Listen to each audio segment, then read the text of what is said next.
చాలా టైం పడుతుంది చాలా ట్రాఫిక్ సమయం వల్ల. పడుతుంది. ఎందుకు? ట్రాఫిక్. ఇక్కడ కూడా మన మనసులో కూడా ఒక ట్రాఫిక్ ఏంటో తెలుసా అండి హరిత గారు? ఆలోచనలు.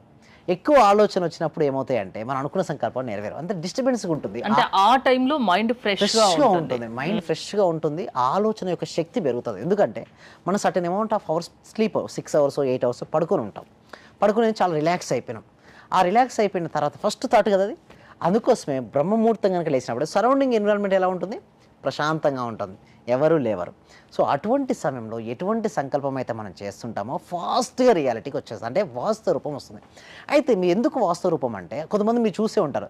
తెల్లవారుజామున వచ్చే కలలు నిజమవుతాయని అంటారు. ఎందుకో తెలుసా? పెద్దవాళ్ళు చెప్తూ ఉంటారు. సైంటిఫిక్ రీజన్ కూడా ఉందండి. సో ఆ సైంటిఫిక్ రీజన్ ఏమిటి అంటే తెల్లవారుజామున వచ్చిన కళను చాలా గుర్తుంటాయి ఒకటి. చాలా స్పష్టత ఉంటుంది. మనసులో సబ్‌కాన్షియస్ మైండ్‌లో ఏదైనా కీడు కళలు వస్తే కూడా భయపడుతుంటారు. అది జరుగుతుందేమో అని. సో ఎప్పుడైనా సరే అలా వచ్చినప్పుడు నేను ఏమంటానంటే మీకు మంచి కళ అయితే ఇంకా ఎక్కువసేపు కూడా పదే పదే గుర్తు తెచ్చుకోండి.